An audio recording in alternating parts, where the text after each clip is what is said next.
Awareness is the ability to see what's happening inside of us and in our external world. Not as they've been in the past or how they'll be in the future, but how they are currently, without judgment, without being right or wrong, simply as they are.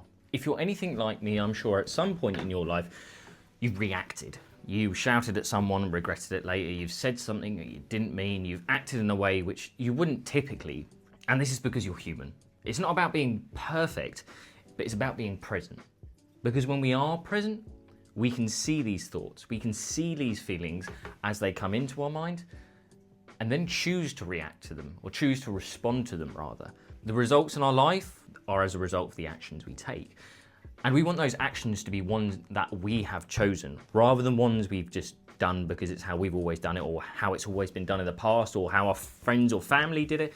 We want to make our own choice. Now, the goal I try and set in my life is to be where my feet are as much as possible. If I'm playing golf, to be there, to take in the environment. If I'm driving the car, again, to take in the scenery, to feel the stitching on the wheel. All of these things anchor us back into this present moment. We have two modes of thinking: perception and sensation, top down and bottom up. Sensation is that which I mentioned earlier, the stitching on your steering wheel as you're driving your car, your feet in your shoes, those physical sensations we feel right now. And this extends to our feelings and emotions. They create a biological response in our body, which informs our thinking. Now, perception, top down, is how we interpret those messages, how we interpret that elevation in heart rate, that sweaty palms, that object off in the distance. The problem with this, however, is that we haven't evolved to be happy, to be satisfied, or to be comfortable. We've evolved to stay alive over the last 100,000 and millions of years, and that 3-pound lump of mass in your head hasn't quite caught up yet. And as a result of this, it makes guesses, estimates, and quick decisions about what things mean so we can act quickly in time so we don't get eaten by the saber-toothed tiger. Now, unfortunately, we don't deal with saber-toothed tigers anymore. We deal with emails, phone calls, work commitments, family commitments, you name it. And our body reacts to these things in a similar way without us even noticing it. The key here, again, isn't being perfect. It's about being present. We start seeing these things happening, those sensations that we're feeling in this moment, whether that's anger, whether that's happiness, whether that's sadness. And we can act on it by changing the way we perceive it. The problem with our perception is it's clouded by things called biases. The two we're going to focus on here is our negativity bias and our confirmation bias. Our negativity bias is our innate ability and downright talent to see everything that's wrong with the world. All of the threats, all of those scary things. Say if you give a presentation or you do a course and 8 people say it's fabulous, it's brilliant, it changed my life, and 2 people say it's awful, you don't know what you're talking about, you're stupid, you got a big nose and your beard shit. I'm not going to even listen to the positive stuff. All I'm going to focus on is the negative, because our brain, again, has evolved to take threats, and being rejected by our tribe is a threat to our existence. And that's why these social interactions or rejections can hurt so much. However, we can override it by simply just being aware of it. And by telling you how this mechanism works, hopefully the next time you see it, you're going to understand that your brain is lying to you.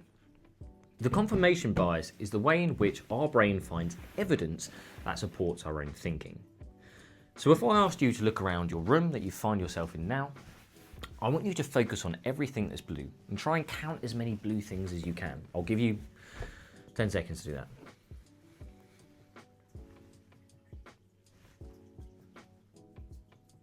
Okay. Now, how many red things did you see?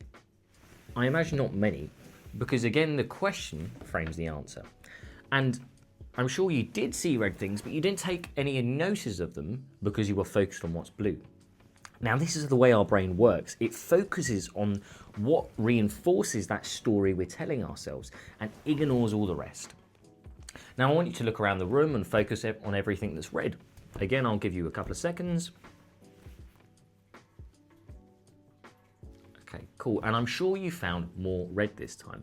And I'm sure you even saw things that were red, well, that you called red, but they're all kind of burgundy brown, but you wanted to be successful at it, so you told yourself that they were red. Now, again, in the same way, we do this with life. Things that are kind of almost similar to the story we're telling ourselves, and we make it fit that picture, that model of the world.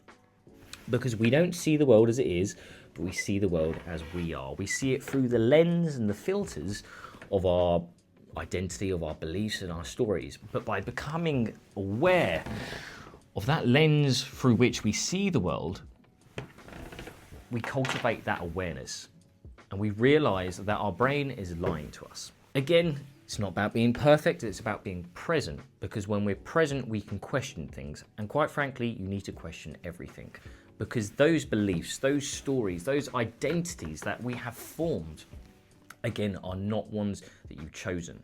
Now, the beautiful thing about this is we can change our identity, we can change our beliefs, and we can change the stories we tell ourselves. I want you to write down one belief that you feel is holding you back, and I want you to write that down.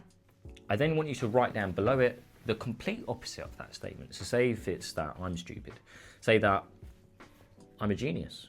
And like, have some fun with it, go some silly words, infinite intelligence flows to me and through me.